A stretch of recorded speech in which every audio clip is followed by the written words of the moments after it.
Welcome back to Davidson Handyman. Today I'm going to be showing you how to replace the purge valve solenoid on a 2021 Toyota Highlander. So this is what the purge valve solenoid looks like.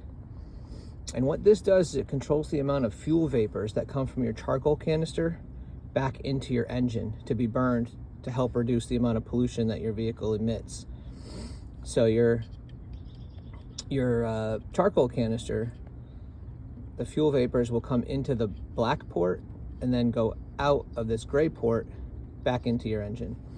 And a new one comes with a bracket, so you can just remount this bracket or you can use the old one. So some of the tools you're going to need to get this job done is a socket wrench with a 12mm socket, or 1/2 if you're using standard, a Phillips head or a cross tip screwdriver, and a pair of needle nose or other pliers that you can use for the compression clamps on the hoses.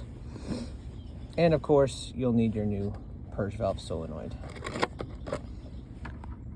So in this particular vehicle, you're going to find the purge valve solenoid underneath the engine cover. So we're going to move that, and then you'll see it right here. So the first thing you're going to want to do is remove this hose clamp, which I already loosened it. And then you're going to see this electrical connector right here. You want to squeeze this and lift. Okay. And then on the back side, you'll see the other hose. So we're going to remove that hose as well.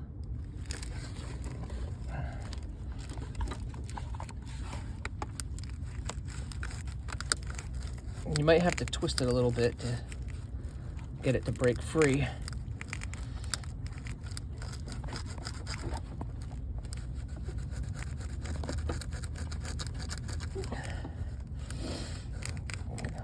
It wants to go. Got it. So there you go. And then you're going to take your 10mm socket and you're going to take this off. Now be careful not to drop this screw into the engine compartment. Keep your free hand on the screw as it comes out, and just make sure you set it somewhere secure. So I'm going to do that, and then we'll get to the next step. Okay.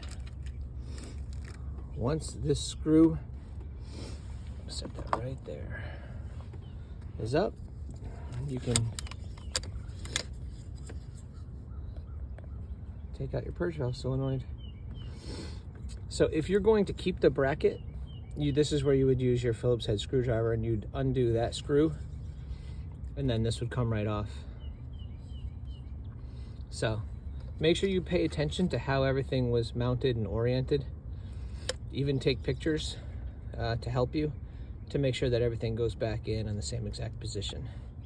So I'm gonna just slip this hose off, and then we'll reassemble the new purge valve. We're going to use the new bracket, so stay tuned.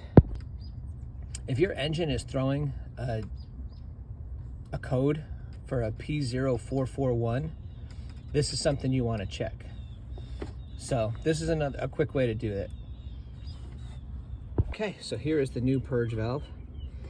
So the first thing I'm going to do is just remount this. So this was the position it was in. So I'm going to line up, you can see that little square right there.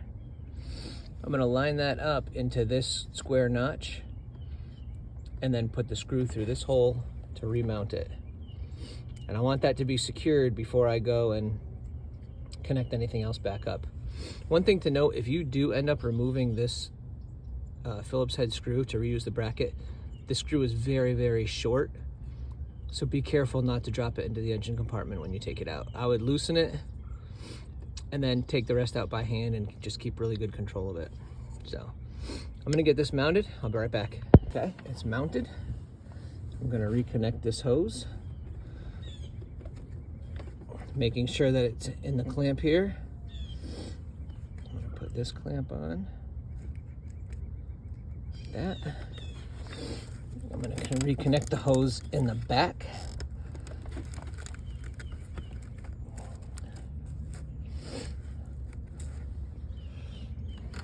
disconnect this electrical until it clicks. And there you go. Now you have a new purge valve solenoid. Hopefully this clears up your DTCs and your EVAP codes, but if not, at least you eliminated this part of the EVAP system and you can move on to the next one. So until next time, thank you for watching. Stay tuned for more. See you on the next one.